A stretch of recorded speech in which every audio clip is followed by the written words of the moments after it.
Et parmi les nouvelles formes d'organisation de la société, la démocratie participative. Elle existe aussi dans le monde de l'entreprise, ça s'appelle l'holacratie, pas de hiérarchie. Voyons comment ça fonctionne à Bazarnes, dans l'Yonne. Dossier du 19-20 signé Basis Djaouti et Yohann Etienne. Une révolution. Depuis 2 ans, comme tous ses collègues de l'atelier, Jean-Louis Béziade n'a plus de chef. Une nouvelle organisation du travail qui a bouleversé ses habitudes. Un chef d'atelier qu'on avait à l'époque ne pouvait pas tout diriger. On est obligé de passer par lui pour faire quoi que ce soit. Comme maintenant, on est indépendant quoi, par rapport à il y a 10 ans en arrière où une seule personne centralisait l'ensemble. Et là, vous avez peut-être plus de petits chefs, on va dire, mais le travail sort mieux, quoi. Mobilwood emploie une 60aine de salariés. La société, engagée dans l'écologie, fabrique et agence du mobilier en bois massif. Démocratie participative, absence de hiérarchie, Mobilwood est ce que l'on appelle une entreprise libérée. Comme on est passé en holacratie il y a quoi, 2 ans, 3 ans. Voilà, c'était pour savoir si ça continuait. Tous se réunissent une fois par mois pour faire le point sur l'activité et la vie de l'entreprise. Il n'y a pas de patron chez nous, donc c'est pas mené par un responsable ou par une figure d'autorité. Il y a différentes personnes dans l'entreprise qui prennent la parole et qui donnent des nouvelles. C'est extrêmement détendu et il y a une parole assez libérée.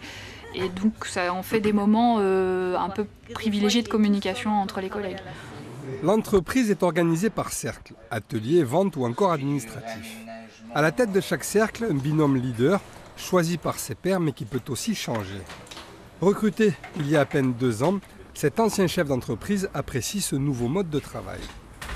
L'objectif de l'entreprise libérée, c'est de diluer l'ensemble des autorités qu'on pourrait donner à un patron, à des chefs de service ou à des chefs, de diluer ces autorités-là pour les donner en fait au plus près du travail qui est réellement réalisé.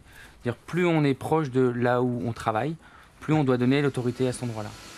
Affectée à l'usinage, Isabelle Cabral a 19 ans d'atelier derrière elle. Aujourd'hui, elle travaille avec un coordinateur et a gagné en autonomie.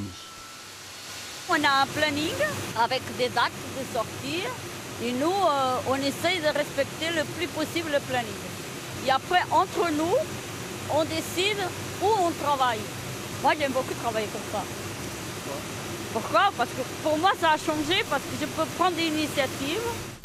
À la tête de Mobilwood, 2 anciens ingénieurs. Le binôme gère aussi 5 autres entreprises et 122 salariés à travers la France.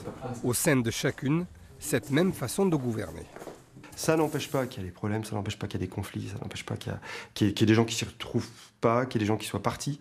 Voilà, nous on fait une proposition. Je pense que pour ceux qui sont raccord avec notre raison d'être, je pense qu'ils s'y retrouvent. Alexis et son associé ont repris Mobilwood en 2006 et fait passer son chiffre d'affaires de 2 à 22 millions d'euros. Basée à Cravant, près d'Auxerre, l'entreprise voit chaque semaine des candidatures affluer de toute la France.